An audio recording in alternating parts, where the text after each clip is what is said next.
வணக்கம். மாற்றத்திற்கான ஊடக பணியின் அடையாளமான மக்கள் மேடையில் உங்களை மீண்டும் சந்திப்பதில் மகிழ்ச்சி. இன்றைய விவாத பொருள்: கர்நாடகத்தில் தொடக்க கல்வி முழுவதும் கன்னடத்திலேயே கற்பிக்கப்பட வேண்டும் என்ற சட்ட மசோதா நிறைவேறி குடியரசுத் தலைவரின் ஒப்புதலுக்காக காத்திருக்கிறது. அதே போல தமிழகத்திலும் செய்யப்பட வேண்டும் என்ற கோரிக்கைகள் தீவிரமடைந்திருக்கின்றன. கர்நாடகத்தின் எத்தனையோ செயல்களை கண்டிப்பவர்கள் கூட இந்த கருத்தில் கர்நாடகத்தை பின்பற்ற வேண்டும் என்கின்றனர். தமிழகத்தில் தொடக்க கல்வி வரையிலாவது தமிழே முழுமையாக பயிற்று மொழியாக இருக்க வேண்டும் என்ற கோரிக்கை தேவையா, தேவையற்றதா? விவாதிக்கலாம். பங்கு பெறுவோர்: தாய் தமிழ் பள்ளி நிறுவனர் திரு தியாகு, தனியார் பள்ளி கூட்டமைப்பின் சென்னை மாவட்ட செயலாளர் திரு எஸ் செல்வராஜ், கல்வியாளர் திரு நெடுஞ்செழியன் மற்றும் திருச்சி அரங்கிலிருந்து செல்வன் அன்பு, செல்வி அமலி, கோவை அரங்கிலிருந்து திரு மு ஆனந்தன், திரு ஆர் ஆறுசாமி, நெல்லை அரங்கிலிருந்து திரு பி சி கணேசன் மற்றும் திரு நாகூர் மீரான் என 6 நேயர்கள் வாதிட காத்திருக்கின்றனர். பங்கேற்பாளர்கள் அனைவருக்கும் வணக்கம். திரு தியாகு, முதல் அன்னைக்கு தமிழகத்தில் உள்ள நிலைமை என்ன என்பதை தெளிவுபடுத்திவிட்டு நாம் விவாதத்துக்குள்ள செல்லலாம். தமிழ்நாட்டில் ஒரு மாநிலத்தின் ஆட்சி மொழியான தமிழை ஒரு பாடமாக கூட படிக்காமல் பட்டம் பெற்றுவிட முடியும் என்ற அவல நிலை தமிழகத்தில் தான் நிலவுகிறது என்றெல்லாம் தலைவர்கள் அறிக்கைகளை விட்டுக் கொண்டிருக்கிறார்கள். உண்மை நிலை என்ன? அதாவது சமச்சீர் கல்வி திட்டம் வருவதற்கு முன்பு இப்படித்தான் இருந்துச்சு. சமச்சீர் கல்வி திட்டம் வருகிற பொழுது அந்த அறிக்கையில் கொடுக்கப்பட்ட ஒரு பரிந்துரை, மாநில அரசுக்குட்பட்ட எந்த பாடத்திட்டமாக இருந்தாலும், 4 பாடத்திட்டங்களில் எந்த ஒன்றாக இருந்தாலும் தமிழ் கட்டாயம் பயில வேண்டும், ஒரு மொழியாக பயில வேண்டும் என்று ஆணையிடப்பட்டது. அந்த அடிப்படையில் இப்போது 9ஆம் வகுப்பு வரைக்கும் அது வந்திருக்கிறது. அடுத்த ஆண்டு 10ஆம் வகுப்பில் பொதுத் தேர்வு ஒரு பாடம் தமிழ் எழுதியாக வேண்டும். இதற்கிடையில் உயர்நீதிமன்றத்தில் வழக்கு போட்டிருக்கிறாங்க, தனியார் பள்ளிகள் சார்பில், ஆங்கில பள்ளிகள் சார்பில். இது கூடாதுன்னு சொல்லி அது இன்னும் தீர்ப்பு வரல. இப்போதைய நிலைப்படி தமிழை 10ஆம் வகுப்பு வரை ஒரு மொழியாக பயின்றாக வேண்டும் என்ற கட்டாயம் இருக்கிறது. பயிற்று மொழியை பொறுத்தவரை இப்படி இல்லை. பயிற்று மொழி குறித்து தமிழ்நாட்டில் தமிழ் பயிற்று மொழியாக இருக்க வேண்டும். அது ஆரம்ப கல்வி முதல் ஆராய்ச்சி கல்வி வரை என்று இல்லாவிட்டாலும் கூட குறைந்தது தொடக்க கல்வி 5ஆம் வகுப்பு வரையிலுமாவது தமிழ் கட்டாயம் பயிற்று மொழியாக இருக்க வேண்டும் என்ற கோரிக்கையை இதுவரை எந்த அரசும் ஏற்கவில்லை. சமச்சீர் கல்வியிலே கூட பயிற்று மொழி தொடர்பாக சமச்சீர்மை கிடையாது. அது ஆங்கில பயிற்று மொழியாகவும் இருக்கலாம், தமிழ் பயிற்று மொழியாகவும் இருக்கலாம் என்பதுதான் இப்போது இருக்கிற நிலை. தொடக்கத்தில் 5 வரை என்று கேட்பீர்கள், பிறகு அது வளர்ந்து கொண்டே செல்லும். இல்ல, நம்மை பொறுத்த வரைக்கும் தமிழ்நாட்டில் எல்லா கல்வியும் தமிழ் வழி கல்வியாகத்தான் இருக்க வேண்டும். மொழிகள் எத்தனை பயில்வதும் வேறு. கல்லூரி கல்வி வரை எல்லா கல்வியும், கல்லூரி கல்வி, மருத்துவக் கல்வி, பொறியியல் கல்வி, ஆராய்ச்சி கல்வி, ஆட்சி கல்வி, அனைத்து கல்வியும் தமிழ் தான் இருக்க வேண்டும். பிரிட்டனில் ஆங்கிலத்தில் மட்டும்தான் இருக்கும், அமெரிக்காவில் ஆங்கிலத்தில் மட்டும்தான் இருக்கும், ஜப்பானில் ஜப்பானிய மொழியில் மட்டும்தான் இருக்கும், தமிழ்நாட்டிலும் தமிழில் மட்டும்தான் இருக்க வேண்டும். அதுதான் நம்முடைய லட்சிய குறிக்கோள். இப்போதைக்கு முதல் படியாக இதையாவது செய்யுங்கன்னு கேட்கிறாங்க, நம்மளும் அதை கேட்கிறோம். செல்வராஜ், உங்க கருத்து என்ன? ஜப்பான்லேயும் அமெரிக்காலையும் பார்த்தீங்கன்னா இந்தியா மாதிரி கிடையாது. இந்தியா அனைத்து தரப்பட்ட மக்களும் இருக்கிற ஒரு இடம்.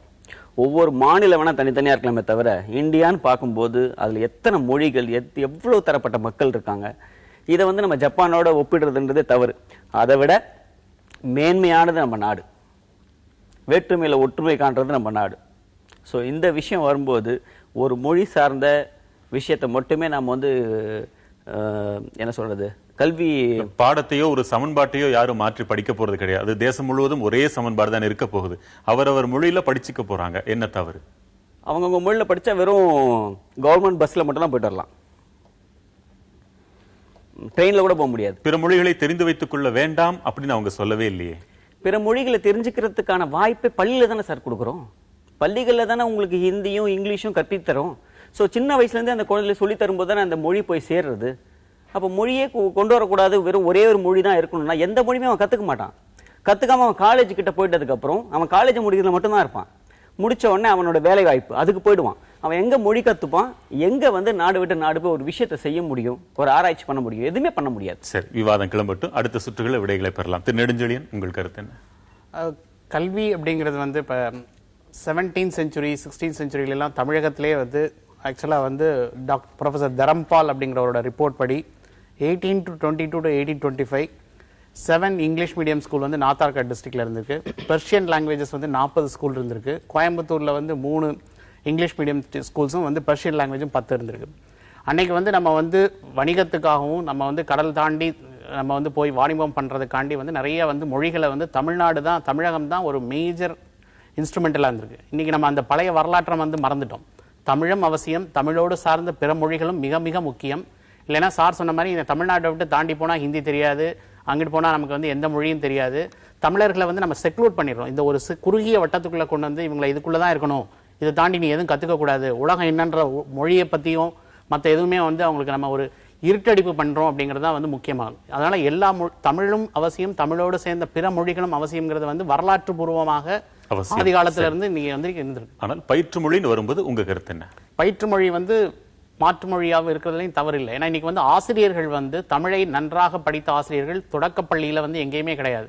இன்னைக்கு கரப்ஷன் இன் எஜுகேஷன் என்னைக்கு வந்து அப்பாயின்மெண்ட் டீச்சர்ல வந்து மாறுதோ அன்னைக்கு தான் வந்து தமிழகத்தில் இல்லை எந்த நாட்டிலையுமே வந்து உங்களுக்கு இந்த கல்வி வந்து குழந்தைங்களுக்கு கல்வியா போய் சேரும். இப்போ மற்ற மொழிகளை நன்கு புலமை பெற்றவர்கள் தான் தொடக்க பள்ளிகள் எல்லாம் இருக்காங்களா? இல்ல, பள்ளிகள்ல கொடுக்கக்கூடிய அதாவது ஆசிரியர்களுக்கு வந்து ஒரு பேஷன் அண்ட் கம்பேஷன் இருக்கணும். அந்த குழந்தைக்கு வந்து நான் அந்த மொழியை சொல்லித்தரேன், அந்த குழந்தை வந்து அதை விருப்பமா வந்து கத்துக்கணும், அதை வந்து ஒரு எக்ஸாமினேஷன் ஓரியன்டட் இல்லாம. ஏன்னா இவங்களே வந்து படிக்கிற அந்த வகையில ஆமா தமிழ் வழியில் கற்றுத்தருகிற ஆசிரியர்களுக்கும் ஆங்கிலத்தின் வழியில் கற்றுத்தருகிற ஆசிரியர்களுக்கும் தமிழ் புலமையும் ஆங்கில புலமையும் சுற்றமாக கிடையாது. தமிழகத்தை பொறுத்த வரைக்கும் அது ரெண்டு ஒண்ணுதானே. ரெண்டு ஒண்ணு. உங்க பார்வையில ரெண்டுமே வருத்தப்பட வேண்டிய விஷயம். ரெண்டுமே வருத்தப்பட வேண்டிய விஷயம். அப்ப ரெண்டுல எதை வேண்டுமானாலும் நம்ம அப்ளை பண்ணிக்கலாம், தாராளமாக எடுத்துக்கொள்ளலாம். தமிழ் இருந்தாலும் ஆட்சேபனை இல்லை. அப்ப ரெண்டு இருக்கணும், விரும்புறவங்க ரெண்டே எடுத்துக்கலாம். இல்ல, தமிழையும் தாண்டி ஒரு மொழி இருக்கணும், தமிழையும் ஆங்கிலம் தாண்டி ஒரு மொழி இருந்து கட்டாயமாக இருக்க வேண்டும் என்பதுதான் எங்களோட கருத்து. சரி, தொடர்ந்து பேசலாம். நெல்லை அரங்கிலிருந்து திரு PC கணேசன் உங்க வாதத்தை வைக்கலாம்.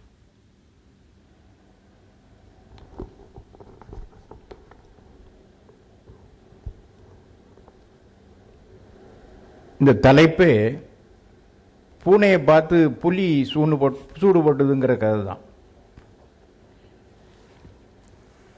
பூனையை பார்த்து புலி நான் மாற்றி சொல்லியிருக்கேன். ஏன்னு கேட்டால், தொடக்க கல்வி தமிழிலேயே இருக்க வேண்டும் என்று இதுவரை போடப்பட்ட 3 கல்விக்குழுக்கள் உயர்நிலை வரைக்கும் தொடக்க கல்வியிலிருந்து மீடியம் ஆஃப் இன்ஸ்ட்ரக்ஷன் வந்து தமிழில் தான் இருக்கணும், தாய்மொழியில் தான் இருக்கணும்னு இங்கே சொல்லப்பட்டிருக்கிறது. ஒன்று 48-49 போடப்பட்ட ராதாகிருஷ்ணன் கல்விக்குழு, ரெண்டாவது 52-53 போடப்பட்ட ஏஎல் முதலியார் குழு, மூன்றாவது 64-66 போடப்பட்ட கோத்தாரி கல்விக்குழு. இதில் இடையில வருத்தப்பட வேண்டிய விஷயம் என்னன்னா, ஆராய்ச்சியே இந்த மீடியம் ஆஃப் இன்ஸ்ட்ரக்ஷன் வந்து வேற மொழியில இருந்தா தான் வரும்னு சொன்னார். நான் என்ன கேட்கிறேன், இதுவரைக்கும் நம்ம ஆங்கிலத்தில் படிச்சிருக்கோமே, எங்கேயாவது ஆராய்ச்சி அறிவோட நம்ம இன்டர்நேஷனல் பேப்பர்ஸ் பிரசன்ட் பண்ணியிருக்கோமா, இன்டர்நேஷனல் புக்ஸ் பிரசன்ட் பண்ணியிருக்கோமா? நான் எந்த துறைன்னு கேட்கல, எல்லா துறையிலையுமே கேட்கிறேன். எந்த துறையிலேயும் ஆங்கிலத்தில் படித்தவர்கள் எதையுமே பிரசன்ட் பண்ணாத ஒரு நிலையில, இதுவரைக்குமே நாம வளராத நிலையில் இனிமேல் ஆங்கிலத்தையோ மற்ற மொழியையோ படித்து எப்படி வளர்ந்து விட போகிறோம் என்று அவர் திரு செல்வராஜன் நினைக்கிறார். அவர் தான் அந்த ஆராய்ச்சி வளராதுன்னார். ஆராய்ச்சி எதில் வளரும்னா தாய்மொழியில தான் வளரும். குழந்தை கருவில் இருக்கும்போது எந்த மொழியை 10 மாதங்களுக்கு மறுமொழியை கேட்கலாம், எந்த மொழியை கேட்டதோ அந்த திரு கணேசன் ஒரு நொடி இதற்கான மறுமொழி அவர்கிட்ட கேட்கலாம். சொல்லுங்க செல்வராஜ். முதல்ல நம்ம என்ன லாங்குவேஜ் படிச்சா முதல்ல என்ன வாய்ப்பு இருக்கு முதல்ல பாருங்க. ஓகே, இன்னைக்கு தமிழகத்துல வேலை வாய்ப்புகள் ஒரு இங்கிலீஷ் படிச்சுட்டு போய் ஒரு ஃப்ளூயன்சி காட்டும்போது வேலை கிடைக்குதா, இல்ல தமிழ் மட்டும் படிச்சுட்டு போனா அவனோட நிலைமை என்னவா இருக்குன்றது நமக்கு பிராக்டிகலா எல்லாருக்கும் தெரியும். அரைகுறையா படிச்சா கூட அரைகுறையா படிச்சா அதையும் நான் சொல்ல வரேன். அதாவது இங்கிலீஷ் லிட்ரேச்சர் எழுதல ஆராய்ச்சி பண்ண அது நான் சொல்ல வரல. நாம ஒன்றும் இங்கிலீஷ்காரன் கிடையாது, இதெல்லாம் செஞ்சே ஆகணும்னு நாம செயல்னா வைக்கப்பட வேண்டிய விஷயம் கிடையாது. ஆனா அரைகுறையா தெரிஞ்ச ஆளாவது தான் இங்க பிழைக்க முடியும். அது கூட இல்லாம போச்சுன்னா எந்த நிலைமை ஆகும்னு யோசிச்சு பாருங்க. நிறைய விஷயங்கள் மாறிட்டே வந்துட்டு இருக்கு, இன்னும் பின்னோக்கி இழுத்துட்டு இருக்கோம். சரி, உங்க பதில் வந்து பிழைப்பிற்காகவாவது அரைகுறையாக தெரிந்தாலும் ஆங்கிலமே இன்னைக்கு தேவைன்னு சொல்றீங்க. திரு கணேசன் உங்க மறுமொழி என்ன? பிழைப்பிற்காகத்தான் கல்வியா? மணி மேக்கிங் எஜுகேஷனா இல்ல மேன் மேக்கிங் எஜுகேஷனா? சொல்லாமா? சிந்தனை மலடாகி உங்க நாம என்ன பிழைப்பை நாம மேற்கொள்ள போகிறோம்? இல்ல, கல்வின்றது வந்து இன்னைக்கு வந்து வியாபாரமாக்கப்பட்டுள்ளது. இன்னைக்கு சார் சொல்ற மாதிரி எடுத்துக்கிட்டோம் அப்படின்னா, தமிழ் மீடியத்தில் படிக்கக்கூடிய மாணவருக்கு வந்து எங்கேயுமே வந்து அக்சஸ் கிடையாது. பொறியியல் வந்து தமிழ் வழியா நம்ம கொண்டு வந்தோம். அந்த பொறியியல் மாணவர்களோட நிலைமை வந்து ரொம்ப வந்து, அதாவது கொண்டு வர்றதை வந்து நான் தப்பா சொல்லல, கொண்டு வர்றதை இம்ப்ளிமெண்ட் பண்ணும்போது அந்த மாணவர்கள் வந்து அடுத்த வந்து என்ன வந்து அவங்களுக்கு ரோட் மேப் இருக்கணும், அவங்களோட வேலை வாய்ப்புகள் வேணா ஒரு ஆர்வமா ஒரு தமிழ் மீடியத்தில் படித்த ஒரு கிராமப்புற மாணவர், அம்மா அப்பா படிக்காத மாணவர் அந்த மொழியை தேர்ந்தெடுத்து படிக்கும் பொழுது உயர்கல்வியில வந்து அவருக்கு வந்து அதுக்கப்புறம் ஒன்றும் நம்ம அக்சஸே கொடுக்கறது இல்லை. அவர் அப்புறம் கேட் எழுத முடியாது, வேற எங்கேயும் போய் பண்ண முடியாது. அவர் சொல்றத முதல்ல ஏத்துக்கிறீங்களா? அதாவது மணி மேக்கிங்கா அல்லது மேன் மேக்கிங்கான்னு கேட்டாரு. இல்ல, மேன் மேக்கிங்கிறத வந்து இன்னைக்கு நம்ம எந்த ஒரு எஜுகேஷன்லயும் நம்ம அந்த பாலிசியா கொண்டு வரதில்லை. இன்னைக்கு எந்த ஒரு கண்ட்ரியும் வந்து நல்லா வரணும்னா மனித வளத்தை வச்சுதான் அந்த கண்ட்ரி, அந்த நாடே வந்து உருவாகுது. அந்த மனித வளத்தை வந்து நம்ம தமிழகத்துல மட்டும் இல்ல, இந்தியாவில் வந்து நிறைய வேஸ்ட் பண்ணிட்டு இருக்கோம். அவங்க ஒவ்வொரு குழந்தையும் வந்து அவ்வளோ டேலண்ட் இருக்கிற குழந்தைய நம்ம தான் வந்து இந்த மொழியின் சார்பாக இல்ல கல்வியின் சார்பாக அவங்களோட திறமைகளை வந்து நம்ம அங்கேயே கில் பண்ணிடுறோம். அந்த குழந்தைக்கு வந்து இப்போ ஒரு local knowledge, context based knowledge லோக்கல்ல உள்ளதும் தெரிய மாட்டேங்குது, மத்த நீங்க சொல்ற கரிக்குலமும் தெரிய மாட்டேங்குது. திருப்பி சி கணேசன், இப்போ ஒரு மனிதத்திற்காக மனிதனை உருவாக்குவதும் பணத்திற்காக மனிதனை உருவாக்குவதும் அடிப்படையில் பாடத்திட்டம் சார்ந்ததானே, மொழி எங்கே வந்ததுன்னு கேட்குறேன். மொழி, வேறு மொழியை படிக்க வேண்டாம் என்றோ வேறு மொழி மீது வெறுப்பு காட்ட வேண்டும் என்றோ நான் சொல்லவே இல்லை. இது அரசியல். இது கல்வி அரசியலாக்காதீங்க தயவு செய்து. 16வது நூற்றாண்டுல தான் தொழில்நுட்ப அறிவு சாதி சார்ந்து வளர ஆரம்பித்தது, மறந்துடாதீங்க. சமையல்காரர் அப்படிங்கிற ஒரு படிப்பு அப்ப கிடையாது. இப்ப கேட்டரிங் டெக்னாலஜிஸ்ட்னு ஒன்று, டெக்னாலஜி அப்படிங்கிற ஒரு படிப்பு வந்த பிறகு அதுக்கு ஒரு மரியாதை கொடுது. கொத்தனார்னு ஒருத்தர் கிடையாது, இருந்தார். இப்ப சிவில் இன்ஜினியர் மாறிட்டார். மர வேலைக்காரர்னு ஒருத்தர் இருந்தார், அவர் இன்டீரியர் டெக்கரேட்டர்னு மாறிட்டார். சிகை அலங்காரம் செய்பவர்னு ஒருத்தர் இருந்தார், அவர் ஃபேஷன் டெக்னாலஜிஸ்ட் நீங்க மாத்திட்டீங்க. சலவை செய்பவர்னு ஒருத்தர் இருந்தார், அவருக்கு இப்போ ஒரு பெரிய பட்டம் கொடுத்துட்டீங்க. அதனாலதான் பாரதி சொன்னா சந்தி தெருப்பெருக்கும் சாத்திரம் கற்போம்னா. பிஎஸ்சி சந்தி தெருப்பெருக்குதல், எம்எஸ்சி சந்தி தெருப்பெருக்குதல் ஒரு பாடம் வைங்க, கூட்டம் சேராமையா இருக்கும். அதனால எது மனித வளத்தை பெருக்குகிறது என்பது கல்வியை பொறுத்தல்ல, மனித மனங்களை பொறுத்து தான் அது அமைய வேண்டுமே தவிர, கல்வி, தொடக்க கல்வி கண்டிப்பாக மனித மனத்தை வளப்படுத்த வேண்டும் என்றால் தாய்மொழியில் தான் இருக்க வேண்டும். இது கர்நாடகா நம்மை பார்த்து இப்பொழுது எடுத்துக்கொண்ட திட்டம். 35 ராஜாஜி கொண்டு வந்த திட்டம், பிறகு பெருந்தலைவர் வலியுறுத்தின திட்டம், பிறகு திராவிட கட்சிகள் வந்த பிறகு குழம்பி போயின. ஆங்கில கல்விகள் வந்த பிறகு, தனியார் கல்விகள் வந்த பிறகு, தனியார் பள்ளிகள் வந்த பிறகு, செல்வராஜ் அவர்கள் அதை பற்றி தவறாக நினைக்க கூடாது. வேறு மொழிகளை கற்பித்தால் தான் அது கல்வி என்கின்ற ஒரு போலியான ஒரு மனோபாவம் நம்மிடையே வந்து விட்டது. அவ்வளவுதான். தொடர்ந்து பேசலாம் ஐயா, சொல்லுங்க. அதாவது வேறு மொழியை கற்பித்தால் மட்டும்தான் அப்படின்றது இல்ல, இப்ப தற்போதைய உலகுக்கு என்ன தேவையோ அதை நாங்க கொடுக்கிறோம், அதான் முக்கியம். வேறு மொழிக்கு முக்கியத்துவம் கொடுக்கறதுக்காக மட்டும் அல்ல, கண்டிப்பா இன்னைக்கு உலகத்துல என்ன அப்டேஷன் என்ன போயிட்டு இருக்கோ அது அவங்களுக்கு மக்களுக்கு போய் சேரணும், அது நாங்க பாதையா இருக்கும். திருத்தியாக ஒரு பூனையோடு புலியையும் சேர்த்து சொன்னதுனால நீங்க பதில் சொல்வதை பொருத்தமா இருக்கும். இத்தனை நாள் தமிழகத்தில் இது நடைமுறைக்கு வராமல் இருந்ததற்கு என்ன காரணம்? அரசியல் தானா? அரசியல் முடிவுகளில் அழுத்தமில்லை. அவர் ஏற்கனவே சொன்ன மாதிரி முந்தைய அரசுகளுக்கு தமிழ் வழி கல்வியில் நம்பிக்கை இருந்து அதற்கான முயற்சிகள் மேற்கொள்ளப்பட்டன, தமிழ் வழி சொற்கள் கொண்டு வரப்பட்டன. இங்க என்ன தேவை என்றால், அரசு இப்படி இருக்கு, மக்கள் இப்படி இருக்கிறாங்க, அதுக்காக ஏதாவது ஒரு கல்வி இருந்துட்டு போட்டு நம்ம முடிவு பண்ண போறோமா? எது சிறந்த கல்வி, அந்த சிறந்த கல்வி கொள்கையை அரசு ஏற்குமாறு செய்வதற்காக நாம் போராட போகிறோமா, மக்கள் ஏற்குமாறு செய்வதற்காக நாம் முயற்சி பண்ண போகிறோமா? இதுதான் இங்க முன்னால் இருக்கிற கேள்வி. பயிற்று மொழியாக தாய்மொழிதான் இருக்க வேண்டும். ஒரு சமூகத்தின் எது தாய்மொழியோ, அதன் சமூக வாழ்க்கையின் ஊடகமோ அதுதான் பயிற்று மொழியாக இருக்க வேண்டும், இருந்தாக முடியும் என்பது உலகமெங்கும் கிடைத்திருக்கிற அனுபவம். உலகத்திலேயே என் மொழி பயிற்று மொழியாக இருக்க தகுதியற்றது என்று சொல்லுகிற கேவலம் வேறு எங்கும் கிடையாது. இது நம்ம தமிழ்நாட்டுக்கும் பொருந்தும், கர்நாடகத்துக்கும் பொருந்தும், வேறு மாநிலங்களுக்கும் பொருந்தும்.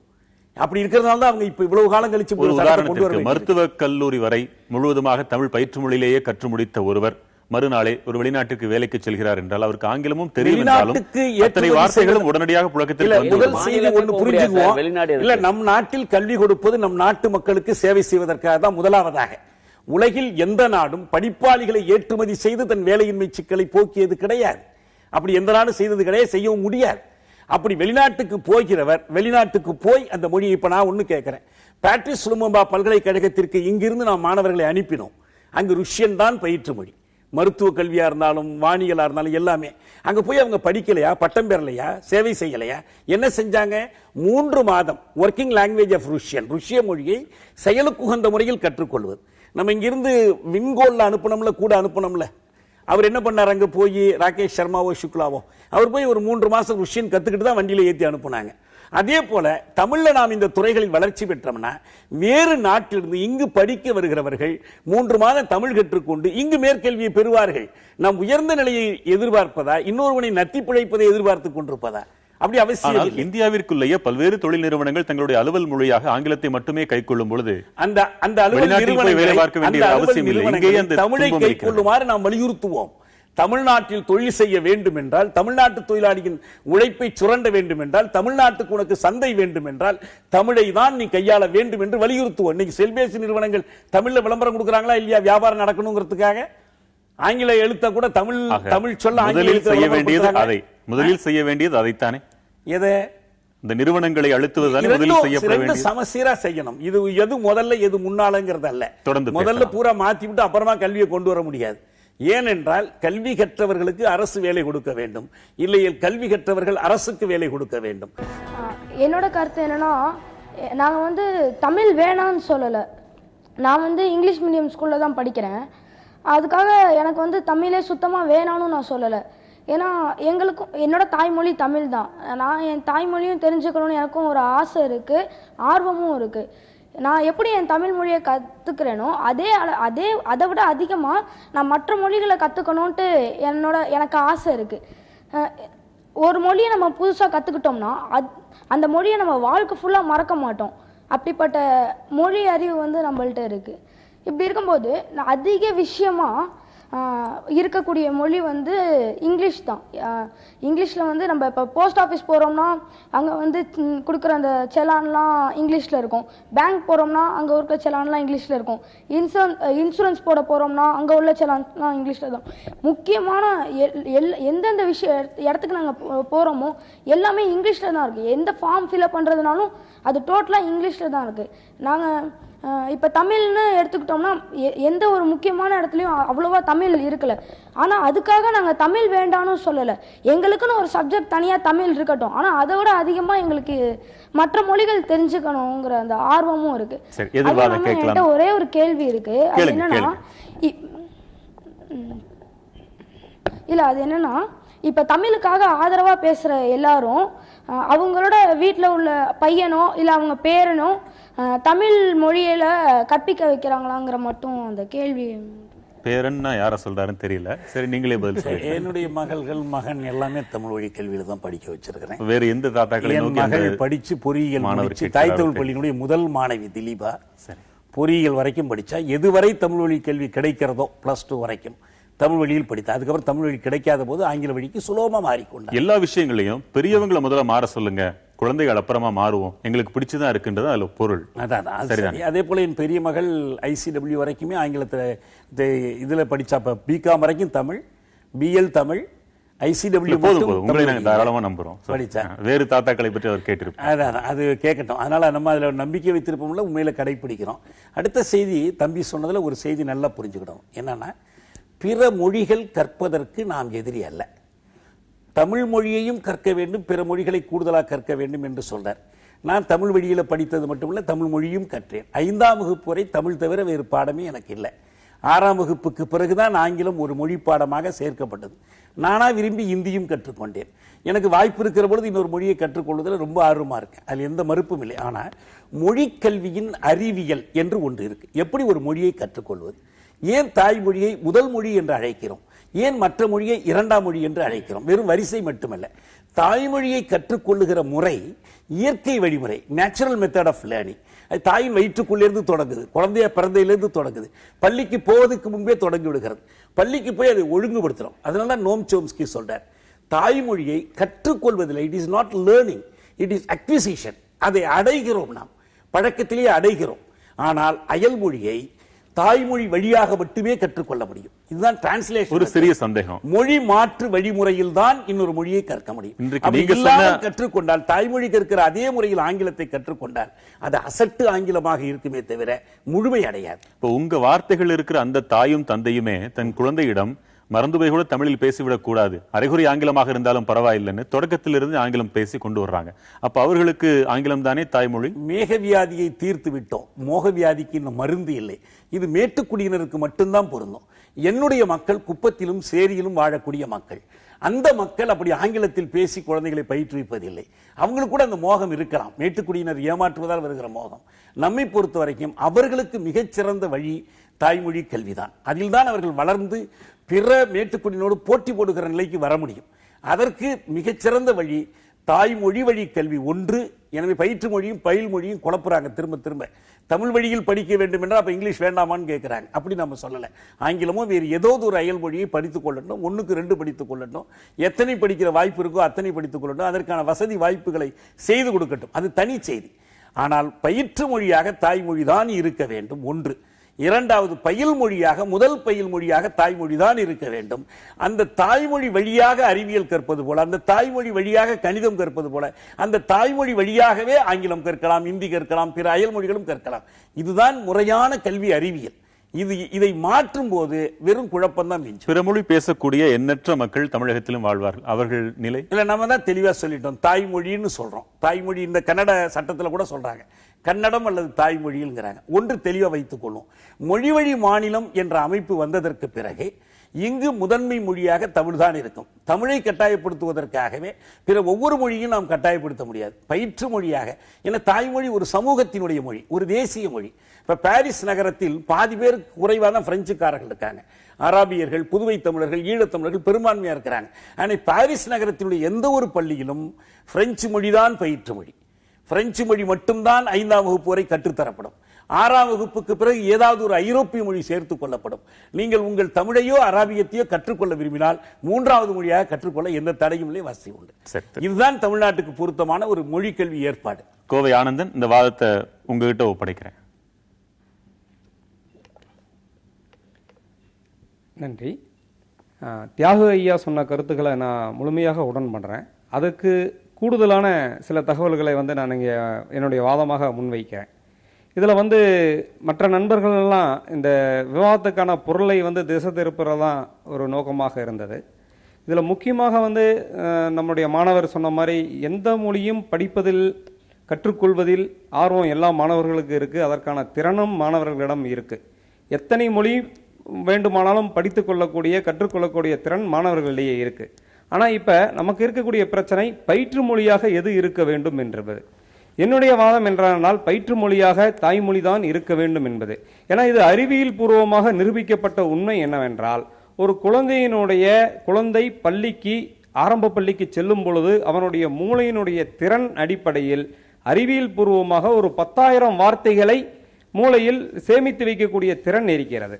அப்போ அந்த குழந்தை தான் பிறந்ததிலிருந்து, குறிப்பாக தாயின் வயிற்றிலிருந்தே அந்த தாய்மொழியில் இருக்கக்கூடிய வார்த்தைகளை எல்லாம் 10,000க்கு ஏறக்குறைய 10,000க்கு அளவிலான வார்த்தைகளை தன்னுடைய மூளையிலே சேமித்து வைத்திருக்கிறது.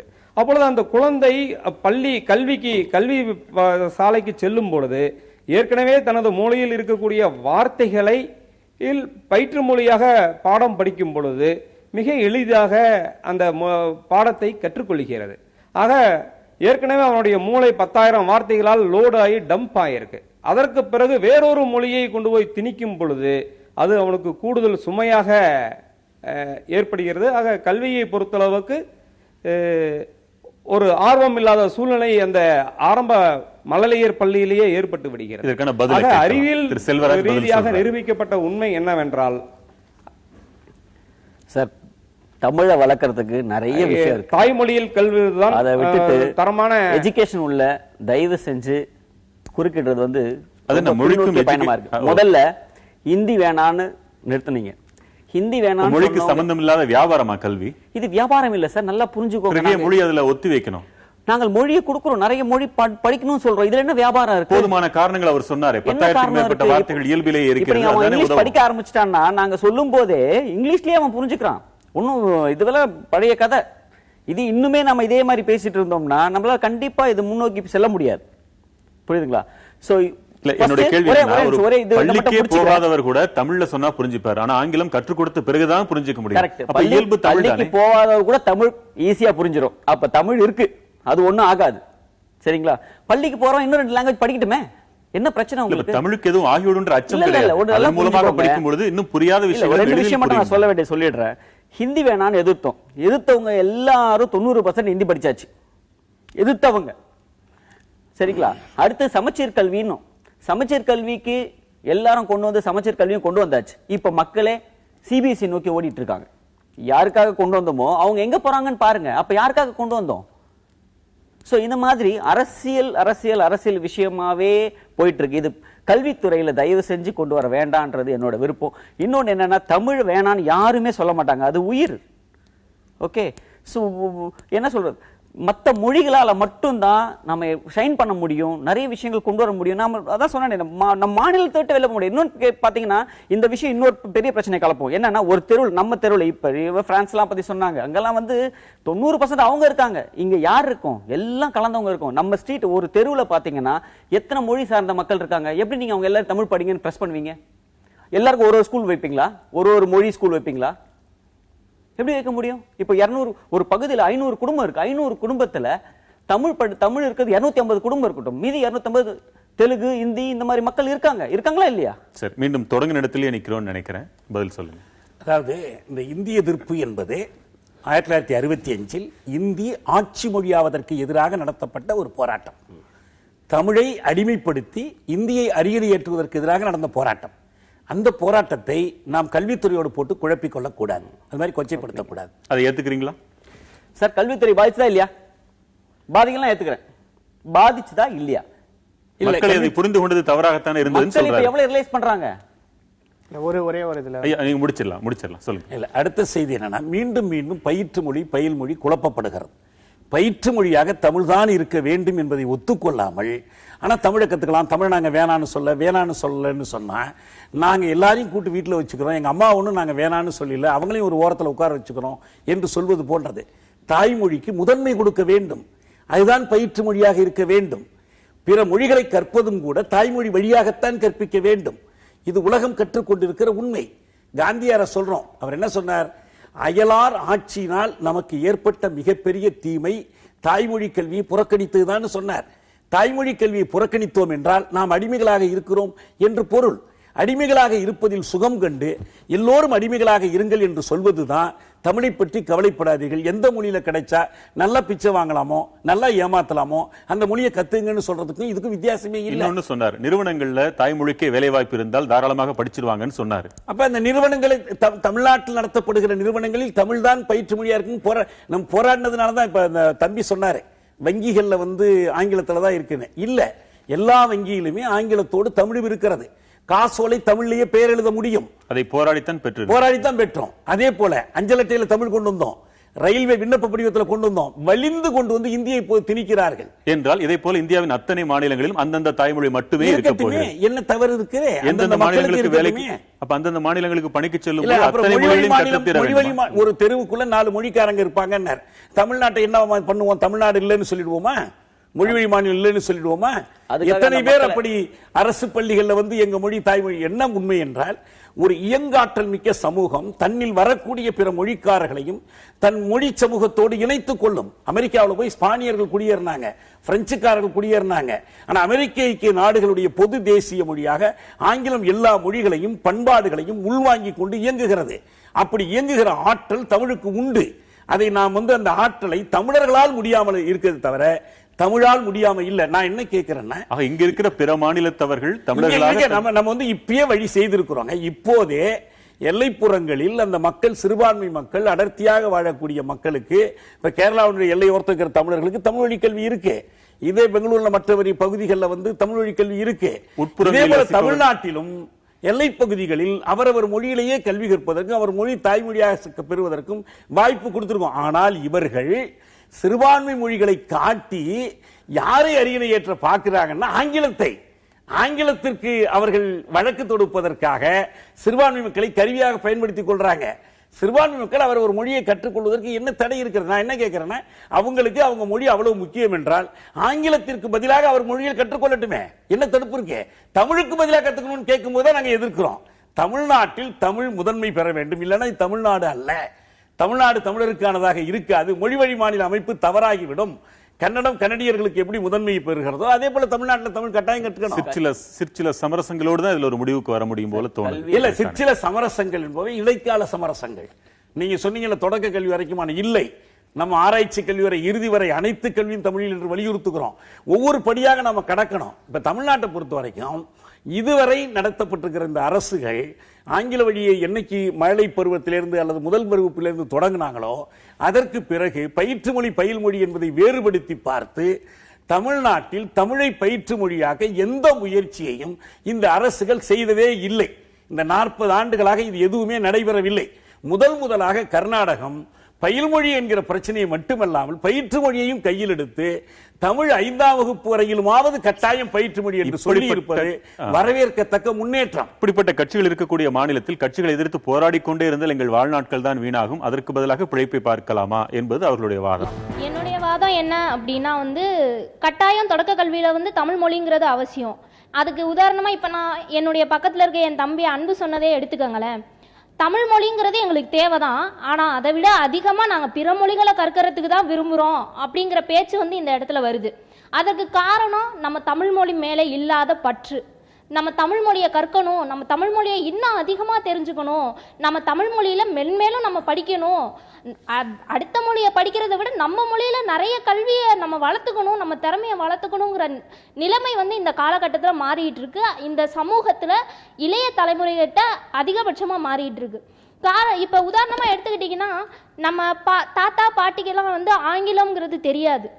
ஆனால் அவங்க பேர குழந்தைகளோ பேத்திகளோ இப்போ தமிழ் கல்வி தேவையில்லை அப்படிங்கிற பட்சத்தில் ஆங்கிலத்தை முதல் மொழியாக எடுத்துக்கிறாங்கன்னு வச்சுக்கோங்களேன். அப்போ அவங்க தாத்தா பாட்டிக்கிட்ட போய் எப்படி பேசுவாங்க? ஹவ் ஆர் யூ பாட்டி, எப்படி இருக்க அப்படின்னு கேட்பாங்க. ஹவ் ஆர் யூ பாட்டி, யூ டோன்ட் நோ இங்கிலீஷ் அப்படின்னு தான் கேட்பாங்க. அப்போ அந்த பாட்டிக்கு ஆங்கிலம்ங்கிற மொழி தெரியாத பட்சத்தில் தன்னுடைய பேர குழந்தைகளை அன்பை இழக்க வேண்டிய நிலைமை வருது. இப்போ ஐயா சொன்னாங்க நம்ம நாட்டில் தெலுங்கு இந்த மாதிரி நிறைய மக்கள் இருக்காங்க, அப்போ அவங்களுக்காக ஒவ்வொரு பள்ளிகள் ஆரம்பிக்க முடியுமா அப்படின்னு கேட்டாங்க. அதே மாதிரி பார்த்தீங்கன்னா ஒவ்வொரு மாநிலத்திலையுமே ஒவ்வொரு இடத்துலையுமே வெவ்வேறு மொழிகளை பேசுகிற மக்கள் இருந்துக்கிட்டே தான் இருக்காங்க. அதுக்காக நம்ம தாய்மொழியையோ நம்ம தாய்மொழி உணர்வையோ நம்ம பயிற்று மொழியையோ விட்டு கொடுக்கறது நம்ம தாயை நீ எனக்கு வேணாம் தேவையில்லை, நீ பக்கத்து வீட்டில் போய் இருந்துக்கோ, அங்க நான் உனக்கு என்ன வேணுமோ காசு அனுப்பி உன்னை பாத்துக்கிறேன் அப்படிங்கிறதுக்கு சமம். எதிர்வாதம் கேட்கலாம். விட்டு கொடுக்கிற இன்றைய மாணவர்கள் இவ்வளவு தெளிவோடு இருக்காங்க, ஏதோ ஒண்ணு படிக்கிறோம் அது தாய்மொழியிலேயே படிச்சா எங்களுக்கு பெருமை நினைக்கக்கூடிய அளவுல இருக்கிறாங்களே. என் பாட்டியோட தமிழ் போயிடணுமா, என் பேரனுக்கும் தமிழ் வரணுமே நினைக்கிறாங்க. இன்னைக்கு தமிழை தமிழாக சொல்லிக் கொடுப்பது கிடையாது. உதாரணத்துக்கு என்ன எடுத்துக்கிட்டீங்கன்னா ஆங்கிலத்தை போலவே தமிழா நம்ம தாத்தா பாட்டி காலத்துல தமிழ் அவங்க அந்த மாணவி சொன்ன மாதிரி ஒரு உடம்பு சரியில்லைனா கூட நீங்க பாட்டிகிட்ட போய் கேட்டீங்கன்னா பாடல் வழியாவோ இல்லை ஒரு கவிதை வழியாவோ அந்த பாட்டி அந்த நாட்டு மருந்து வைத்தியத்தை சொல்லக்கூடிய நிலைமை இருந்தது. இன்னைக்கு நம்ம பாட்டி இங்கிருந்து அமெரிக்காவில் போய் ஒன்லி பேபி சிட்டிங்காண்டி போறாங்க, அந்த மாதிரி ஆயிடுச்சு இன்னைக்கு காலகட்டம். பட் இன்னைக்கு இதெல்லாம் தவிர பார்த்தீங்க அப்படின்னா அக்சஸ் டு ஹையர் எஜுகேஷன், மேலே உயர் படிப்புக்கு போகும்போது இன்னைக்கு எல்லா இன்ஸ்டிடியூஷனும் ஆல் ஓவர் இந்தியாவில் ஸ்ப்ரெட் ஆயிருக்கு. ஒன்லி தமிழ்நாட்டில் மட்டும் அப்படின்னு கிடையாது. தமிழ்நாட்டில் ஒரு இன்ஸ்டிடியூஷன் இருந்தாலும் தமிழக மாணவர்களோட திறமைக்கும் அவங்களோட இதுக்கும் நிறைய இன்னும் பெர்ஃபார்ம் பண்ண முடியும். அகில இந்திய தேர்வுகளில் எல்லாமே, அதாவது ஆல் இந்தியாவில் நடக்கக்கூடிய மருத்துவ நுழைவுத் தேர்வு, பொறியியல் நுழைவுத் தேர்வுலையும் இந்தியும் உங்களுக்கு ஆங்கிலமும் தான் இருக்க வழிய தமிழுக்காக இவ்வளோ நேரம் அரசியல் கட்சிகளாக இருக்கட்டும் எல்லாமே இருக்கட்டும், தமிழ் மாணவர்கள் படித்த மாணவர்கள் அவனோட ஃபியூச்சர் நல்லா இருக்கணும், அவனோட எதிர்காலம் நல்லா இருக்கணுங்கிற எந்த ஒரு வழியும் பண்ணி கொடுக்காத அகில இந்திய அளவுல போகணும்னு நினைக்கிற வேகமுள்ள மாணவர்கள் இயல்பாகவே ஆங்கிலத்தை படிச்சிட போறாங்க. 30 நாள் 12th வரைக்கும் தமிழ் மீடியம் படிக்கிறவனுக்கு கொஸ்டின் பேப்பர் இங்கிலீஷ்ல இருக்கும்போது அவன் விசையை அவன் இங்கிலீஷ்ல மாத்தி அதுக்கு கால்குலேஷன் போறதுக்கு அவனுக்கு அந்த 180 கொஸ்டின் 180 நிமிஷத்துல அவனால ஆன்சர் பண்ண முடியாது. அதுதான் பிரச்சனை. இதுக்கு பதில் என்ன? தமிழ் வழியிலே அந்த கேள்வித்தாள் வேண்டும் என்று கேட்பதுதான் தீர்வு. எங்க அகில இந்திய அளவிலுமா? அகில இந்திய அளவிலும் ஏன் ஐஏஎஸ்ல தமிழ் வழி கல்வி கொண்டு வந்திருக்கிறோம் இல்ல? ஐஏஎஸ் தான் பொறியியல் கல்வியில வந்து கலை சொற்களுக்கு பஞ்சம் இல்லை, புத்தகங்களுக்கு பஞ்சம் இல்லை. ஏற்கனவே அருளியார் வந்து அருஞ்சொல் கலை சொற்களுடைய இது தெளிவா உருவாக்கி இருக்கிறார். நமக்கு சிறந்த கல்வி வேண்டும் என்றால் அதற்கு என்னென்ன செய்யணுமோ அது செய்யப்படணுமே தவிர இதுக்கு என்ன பதில்? செய்யப்படவில்லை என்பதற்காக 50 ஆண்டுகளாக இது செய்யப்படவில்லை என்பது ஒரு ஆழமான கருத்து. அதனால மாணவர்கள் வந்து தமிழுக்கான போராடத்தானே செய்யணும். இல்ல போராடி வாங்கிருக்கணுமே. இதுவரைக்கும் வரலைன்னா 50 ஆண்டுகள் ஆகிருத்து. இவ்வளவு வந்து மாணவர்கள் வந்து பாதிக்கப்பட்டிருக்கிறார்கள். அப்புறம் அடுத்த மாணவர்களுக்கு வந்து வழிமுறைக்கான ஒரு வழியே தெரியவில்லையே அப்படிங்கிறது மிக போராடி அதை பெறுவதா அல்லது தாய்மொழி வழி கல்வி எளிதில் விட்டு கொடுத்து 50 ஆண்டுகளாக தமிழ் பத்தி பேசுகிறவர்கள் தமிழ் மாணவர்களுக்கு வந்து உயர்கல்விக்கு வந்து வழிமுறை பண்ணி கொடுக்கலைன்னா அடுத்து வருங்கிறதுல வந்து எந்த ஒரு நம்பிக்கையும் கிடையாது. தமிழ் வழி கல்விக்கான கூட்டமைப்பு இருக்கிறது, தமிழ் உரிமை கூட்டமைப்பு இருக்கிறது, தமிழ் வழி கல்வி இயக்கம் இருக்கிறது. இல்ல இவங்க எல்லாம் கல்விப்படி நாங்கள் எல்லோருமே இந்த தமிழ் வழி படித்தவர்களுக்கு வேலை வாய்ப்பில் முன்னுரிமைக்காக போராடி இருக்கிறோம். தமிழ் வழி படித்தவர்களுக்கு இடஒதுக்கீடு மேலிடத்தில் ஓரளவுக்கு பெற்று இருக்கிறோம். போதுமானதல்ல என்பதெல்லாம் வேறு செய்து யாருமே ஒன்னும் செய்யாமல இல்ல. செய்வதில் எல்லோரும் சேர்ந்து அந்த முயற்சியை வலுப்படுத்த வேண்டுமே தவிர ஒண்ணுமே நடக்காது, 50 வருஷமா நடக்கல, இனிமேல் நடக்கவா போகுதுன்னு நம்ம சரிந்து போனோம் என்றால் ஏற்கனவே அடைந்ததையும் நாம் இழந்து விடுவோம். அதன் மூலமாக நாம் படித்த தற்குறிகளை இந்த நாட்டில் உருவாக்கி ஆக முன்னுரிமைங்கிற பேரில் அத்தனை பேரும் தமிழ்நாட்டிற்குள்ளேயே முடங்கி என்று கூட சொல்ல வேண்டாம், தமிழ்நாட்டை விட்டு வெளியே செல்ல வேண்டாம்னு சொல்ல வரீங்க. அப்படி ஒண்ணு நம்ம சொல்லி நீங்க மீண்டும் மீண்டும் அதுல குழப்பமே வேண்டாம். அடிப்படை கல்வியை ஒவ்வொரு துறையிலுமான அடிப்படைகளை தமிழ் வழியில் கற்றுக்கொண்டதற்கு பிறகு மொழி மாற்றம் செய்து கொள்வது எளிது. அதைத்தான் நம்ம மீண்டும் மீண்டும் சொல்றோம். எளிதுன்றீங்க, அதை கடினம்ன்றார். இதுதான் வேறு கடினம் இல்ல. நம்ம எத்தனையோ பேரை நம்ம ஆதாரமா காட்ட முடியும், நம்ம உதாரணங்களா காட்ட முடியும். தமிழ் வழியில் படித்தவன் தான் தஞ்சை பெரிய கோயிலை கட்டினான், தமிழ் வழியில் படித்தவன் தான் கல்லணையை கட்டினான். கல்வியில் சிறந்த தமிழ்நாடு என்று பாரதியார் சொல்வது பொய் அல்ல. இடையில் நம் மீது பண்பாட்டு தாக்குதல் தொடுத்த வர்ணாசிரமம், அயல் ஆங்கில ஆதிக்க மெக்காலஜிசமும் நம்முடைய கல்வி முறையை கெடுத்திருக்கிறது. திருவள்ளுவரை காட்டிலும் சிறந்த கல்வி சிந்தனையாளர் நமக்கு கிடையாது. அவருக்கு சிலை வச்சிருக்கோமே தவிர அவருடைய கல்வி சிந்தனைகளை நம்ம கல்வி முறைக்குள் உள்வாங்கவில்லை. அப்படி உள்வாங்கினோம் என்றால் இது எல்லாவற்றையும் கடந்து செல்ல முடியும் நமக்கு. ஒரே ஒரு நொடி ஆறுசாமி, உங்க வாதம் என்ன? கோவை நெடுஞ்செழியன் அவர் சொன்ன மாதிரி இன்னைக்கு நம்ம கண்ணு முன்னாடி ஒரு சாட்சியா இருக்கார் மயில்சாமி அண்ணாதுரை.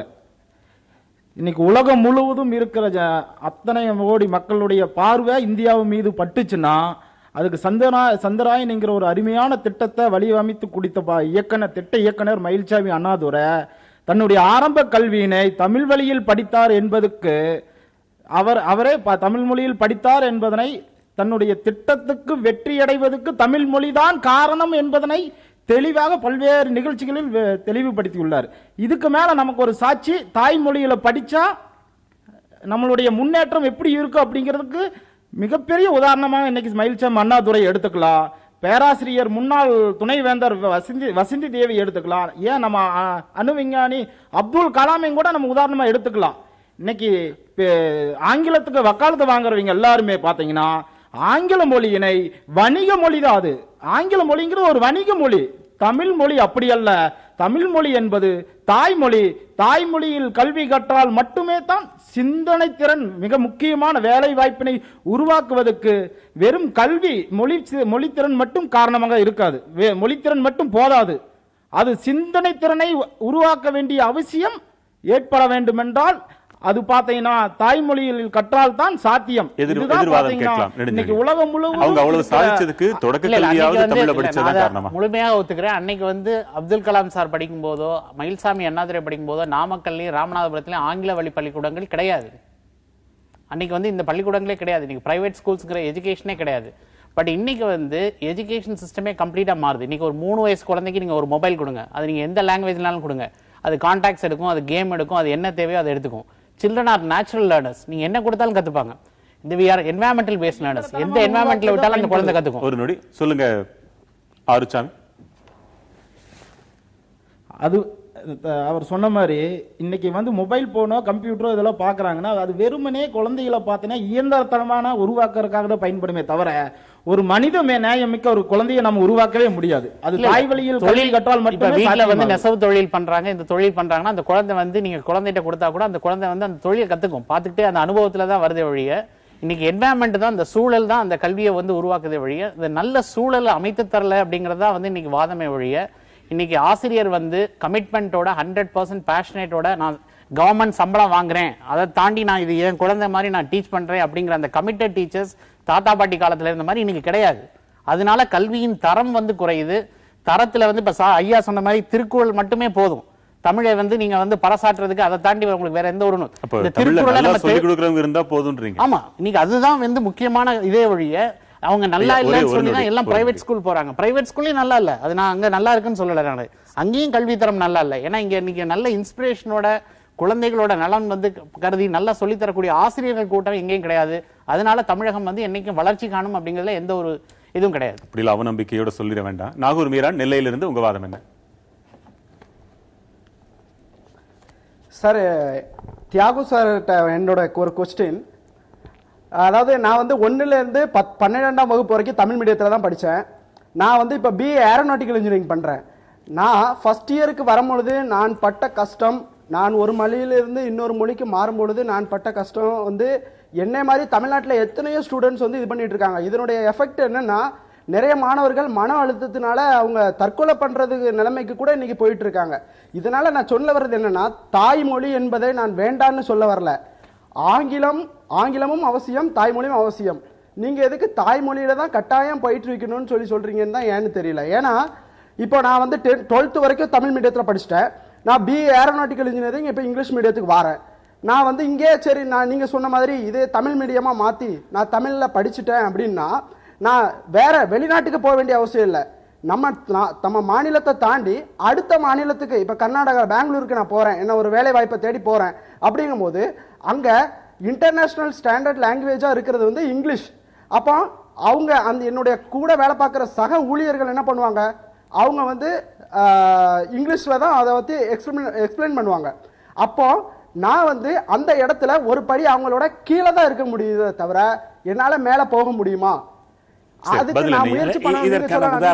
ரெண்டு செய்திகள் சொன்னேன். முதல்ல ஒரு குழந்தையை பள்ளிக்கு கொண்டு போய் விடுறீங்க, அந்த குழந்தை படுகிற அவஸ்தை என்ன? அதனால கல்வியே கொடுக்காம இருந்துருவோமா? புதிதாக ஒன்றை கற்றுக்கொள்ள முற்படுவது எல்லாமே இடர்பாடு உடையதுதான். ஒவ்வொரு தொடக்கமும் இடர்பாடு தான். எனவே இந்த தொடக்கத்தை கண்டு அஞ்ச வேண்டியதில்லை. நான் சொன்ன என் மகள் தமிழ் வழியிலேயே 12ஆம் வகுப்பு வரைக்கும் படிச்சுட்டு தான் பொறியியல் போனான்.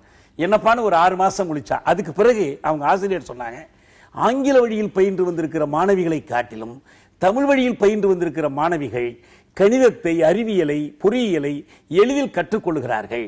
அதுதான் தாக்கு பிடிக்கும். வேலைக்கு எடுக்க வர்றவங்க கூட ஆங்கில புலமை வைத்து எடுப்பதில்லை, துறை சார்ந்த அறிவை வைத்து. துறை சார்ந்த அறிவுக்கு தமிழ் வழி கல்வி உதவுகிறது.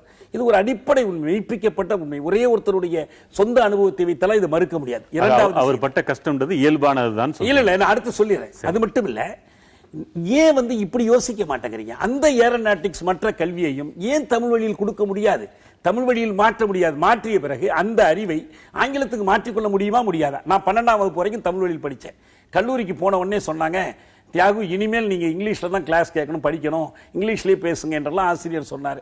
ஒரு 2-3 மாசம் சிரமமா இருந்துச்சு. ஆனா அந்த பிஎஸ்சி முடிச்சுட்டு வெளியே வரும்போது அதே கல்வியை தமிழ்ல கேட்கறதுனா எனக்கு சிரமமா இருந்திருக்கும். எனவே ஒன்று பழகிய பிறகு இன்னொன்றுக்கு மாறுவதில் இடர்பாடு இருக்கலாம். மாறுவது தேவை என்றால் மாறியாகணும். இன்டர்நேஷனல் ஸ்டாண்டர்ட் லாங்குவேஜ் சொன்னாரே, அப்படியான கல்விகளை தாய்மொழியில் மாற்றும் பொழுது வெளிநாட்டு நிறுவனங்களின் ஸ்டாண்டர்ட் என்று சொல்வது எல்லாமே எதற்கு மட்டும் பொருந்தும் என்றால், காமன்வெல்த் நாடுகளுக்கு, பிரிட்டனுக்கு அடிமையா இருந்த நாடுகளுக்கு மட்டும்தான் பொருந்தும். ஜப்பானை பொறுத்தவரை ஜப்பானிய மொழியில் தான் எல்லா உயர்கல்வியும். ஒன்னுள்ள சின்ன சின்ன ஐரோப்பிய நாடுகள், டென்மார்க், நோர்வே அல்லது ஸ்காண்டினேவிய நாடுகள், ஸ்வீடன், இந்த நாடுகள் எல்லாமே அவரவர் மொழியில் தான் எவ்வளவு உயர்ந்தபட்ச கல்வியும் கொடுக்கிறாங்க. அவங்களுக்கு ஒன்றும் எந்த சிரமமும் இல்லை. உலக அரங்கத்தில் முன்னுக்கு வருவதற்கோ நிற்பதற்கோ எந்த அவசியமும் எந்த சிரமமும் இல்லை. இது நாம இதுக்குள்ளேயே அடங்கி கிடக்கிறோம். ஆங்கிலேயனுக்கு இன்னும் அடிமை மனநிலையிலேயே நம்ம இருக்கிறோம். அதை விட்டு வெளியே வந்தோம் என்றால், நம் விடுதலையோடு சிந்திப்போம் என்றால், நம்முடைய மொழியிலேயே எல்லாத்தையும் கற்றுக்கொள்ள முடியும், எல்லாவற்றையும் செய்யும். இப்ப பிரச்சனை அது கூட இல்லை. இப்ப நம்ம தமிழ் வழி கல்வி, தொடக்க கல்விக்கே இது பயிற்று மொழியா, பயில் மொழியா, தமிழ்ல படிக்க சொன்னா அப்புறம் இங்கிலீஷ் தெரியாம போயிடுமேன்னு கவலைப்படுறவங்களை பத்தி நம்ம பேசிட்டு இருக்கிறோம். அவர் 12ஆம் வரைக்கும் படிச்சுட்டு அவரால் வெற்றிகரமாக ஏரோநாட்டிக்ஸில் சேர்ந்து படிக்க முடிகிறது என்பது தமிழ் வழி கல்வியின் வெற்றிக்கு தான் அதுவும் சான்று. மகிழ்ச்சி. நேரம் கடந்துட்டு ஒரு ஆழமான விவாதத்தின் தொடக்கமாக இதை நாம் கருதலாம். உங்கள் பங்களிப்புக்கு மிக்க நன்றி. மற்றும் ஒரு முக்கிய தலைப்பில் மீண்டும் மக்கள் மேடையில் சந்திக்கலாம். வணக்கம்.